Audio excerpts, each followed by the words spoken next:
Welcome to the last section of Chapter 17. In this section, we are going to be looking at musical instruments and what their actual behavior looks like. Now, in class, what I would normally do is have what I call Music Day, where I invite students to bring in musical instruments and we look at what they actually do. Regrettably, we can't do that. And furthermore, I don't have any musical instruments here at home. My guitar is sitting happily in Bird 110, and I can't find the kids' recorder. So we're going to make do with what I could come up with and what I could cajole family members with instruments to do over the phone for me. Okay? So first, we're going to look at this YouTube video where we watch somebody play the guitar from inside the guitar. Inside of the guitar, watching the strings go. Might have been a good idea until I try and get the phone back out. Bear with me,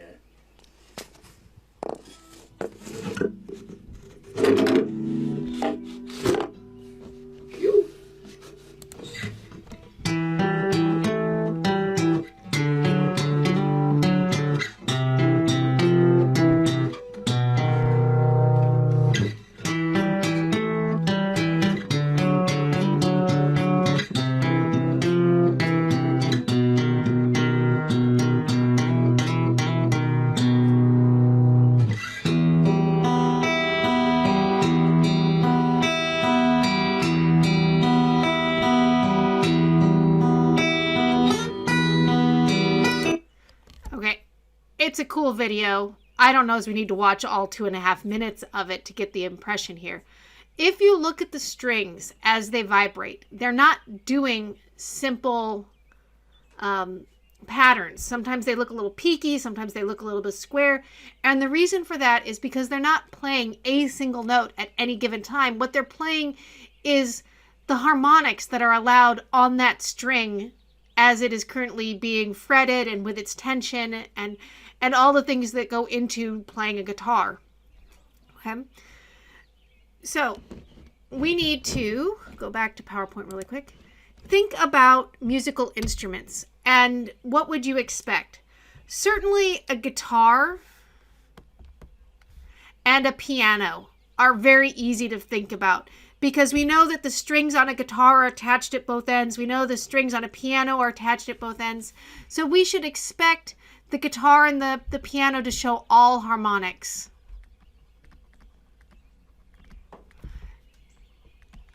Okay. Now, the woodwinds, the brass, the flutes, those are harder, right? Okay, so you need to know a little bit about how musical instruments work.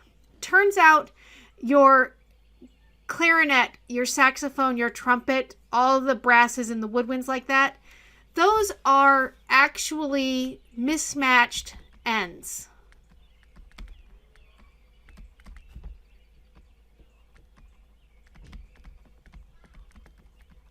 Okay, so because they're mismatched ends, you would expect them to show only the odd harmonics.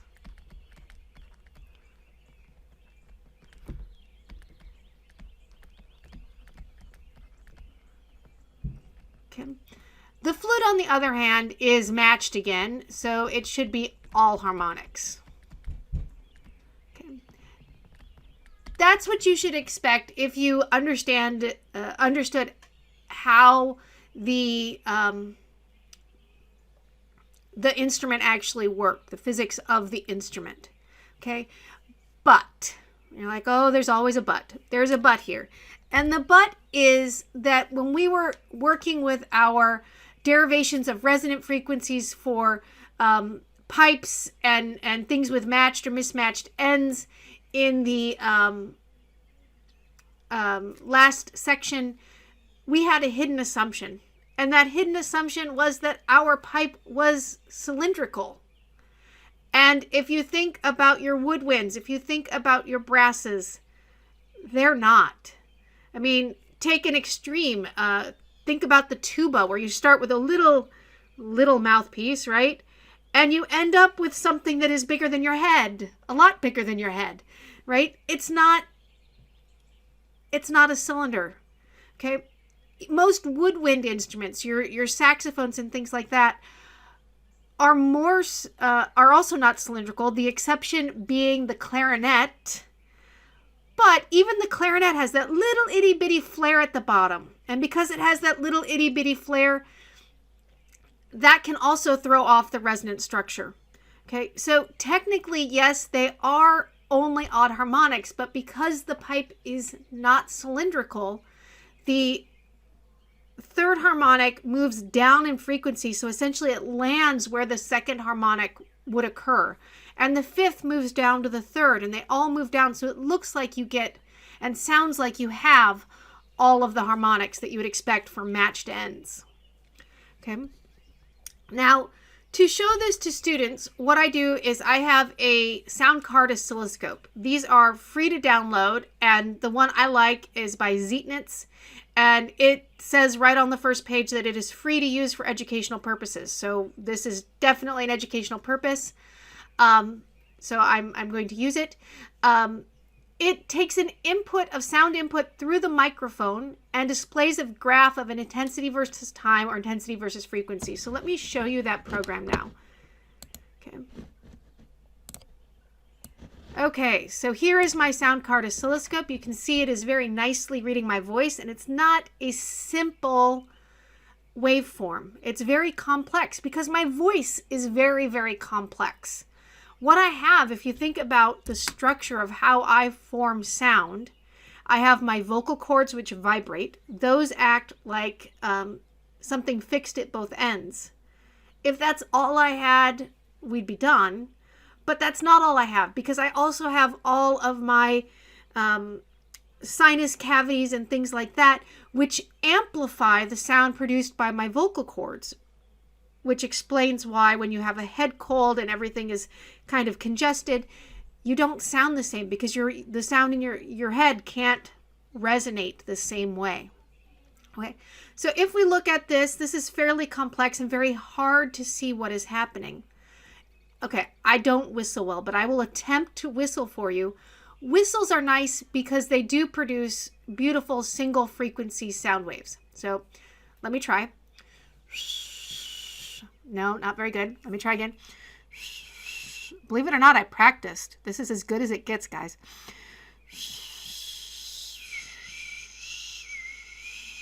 You could sort of see it there. I'm really sorry. I don't whistle well, and none of my kids whistle, so there you go. Okay. Instead of looking at this graph, which has time on the x-axis and intensity on the y, I'm going to look at this other graph, which does frequency. Now, frequency is on the x-axis and time is on the y. And you can see all the harmonics that form when I go into my voice. And you can also see when I try to whistle, it's got a main peak, but it's got a lot of noise. That noise makes it very broad, if you will. Okay. Now, as I said, I don't have any musical instruments in here. What I do have are glass bottles. So I can blow across a bottle and show you what that looks like. Pretty much single frequency. There were some small harmonics there. Okay. I have a second glass bottle where all I've done is I've added about maybe 2.5, 3 inches of water to the bottom. That's going to change the pitch that the bottle produces. And those two are fairly close to being single frequency. There were some small harmonics there. Let's try one more time and see if we can pick up on them.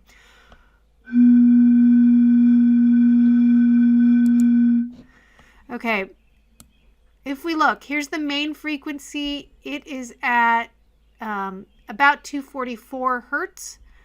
If I go over here, I have something at 470, which is roughly 244 times 2. There's another one about here. Guys, they're small. They're really hard to see here. But it's at 687. And then another one over here at 959.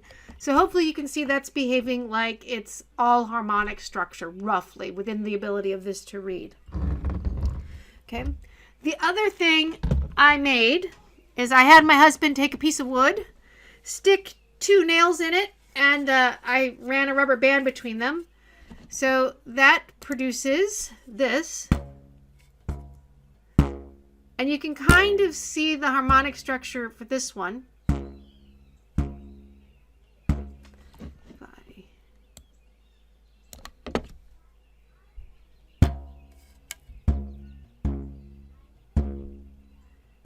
Regrettably, I can't hold this, play it, and hit the stop button so we can look at it all at the same time. I only have 2 hands, guys.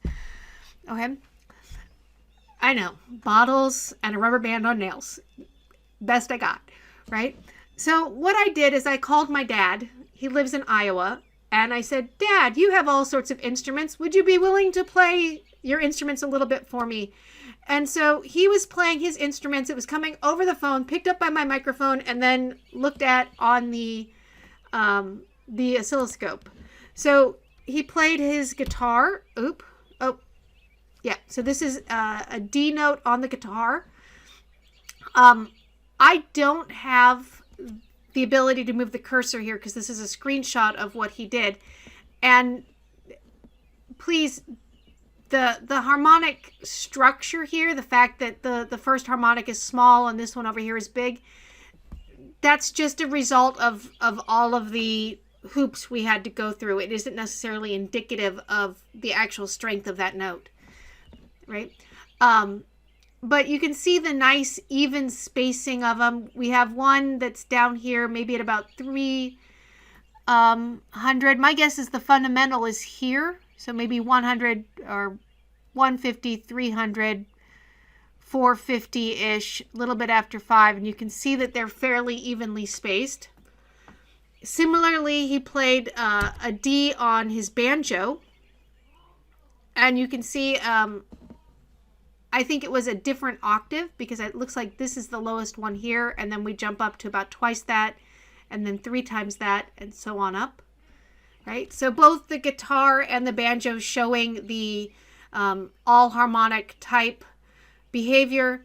He also had a tin whistle and he played the tin whistle for me. Now the nice thing about the tin whistle is it's a much louder, much higher pitched instrument, which is better because the little microphone and little speakers that are occurring to get all this transmitted to me have better responses at that. So it's more indicative of what's actually going on. So here's a tin whistle playing a note at about 500 hertz. Notice the second harmonic is at about 1,000. He then played the same tin whistle, but an octave up.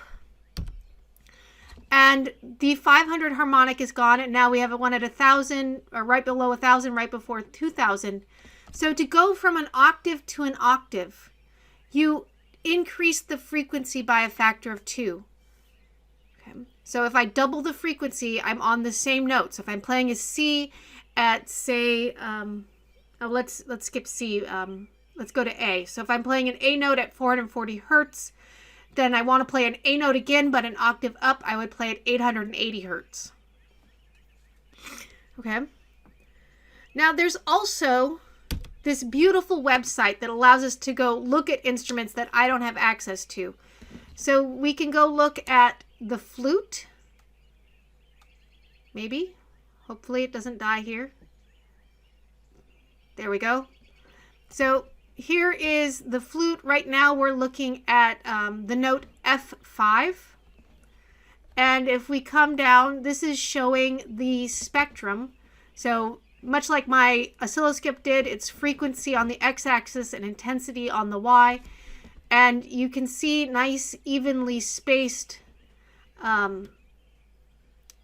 harmonics. The second is actually smaller than the first and the third, as the same for the fourth between the second and the fifth.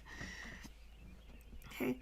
On the other hand, if we go and look at the clarinet, now remember the clarinet can show us the only odd harmonic behavior, but it turns out you have to be on the right note unless you can remove the little bell piece at the bottom. And so the one that I found that did this the best, I believe, was F3. So let's go look at F3 here. So you can see the first harmonic, and then there's this little itty bitty one down here that's the second, and then the third is big, the fourth is small, the fifth is big, the sixth is small, the seventh is big, and then it continues on out. So you can sort of see the only odd harmonic behavior of the clarinet here on this particular note. Okay. Really quick, going back to that, if I can. There we go. If you go to this website, they have a lot of instruments that you can look at. You can look at saxes and didgeridoos. They talk about cochlear implants. It's very, very an interesting website is what I will say. Okay. Right. So why don't all instruments sound the same? The flute can play the same note as the violin, but you're never going to mistake a flute for a violin, or a guitar for a violin, even if they're playing the exact same note. And the reason for that is because different instruments support different harmonic structures. So here I have two spectra for the flute and the violin, both playing the note G4. So you can see for the violin, G4, G5, and D6 are all about the same height, whereas for the flute, G4 is big, D6 is comparable, but G5 is smaller. Different harmonics make different spectra. Over here is the same idea, again, flute versus violin, showing the note D at 294 hertz. So you can see this looks very different than what we had for G over here, but again, the flute doesn't look the same as the violin. So using this, how could I make a synthesizer? Well, to make a synthesizer, what I have to do is program in, I want to play this note, and for this instrument, the harmonics have this structure. And for this other instrument, the harmonics have this other structure. And depending on how many of the harmonics I keep, the better the synthesizer sounds. Fewer harmonics, less believable it is. Okay. Same idea. We're now looking at clarinet, piano, and viola along the top for an A at 220 hertz. And along the bottom is the tuba, the sax, and the trombone playing B flat at 233 hertz. Again, very different from instrument to instrument, even though it's the same note. Oh, I've already discussed how to create a synthesizer, and I wanted to show you this as well. This really should have gone into section 6, but I thought it fit here better because it's hooked with music. So this is a Rubens tube, and a Rubens tube is something that I would really, really like to make. What they do is they take a pipe, they drill holes in it, pump kerosene in or propane in, and then light it on fire. And as it plays, depending on the wave structure, you get bursts of flame where you get nice compactions, and it goes down where you have rare fractions, not as much propane at that area. So you can see when the music hits the harmonics for the tube. Now I'm going to jump forward. See if we can get forward enough. This is from Phantom of the Opera, and the high notes are very nice harmonics.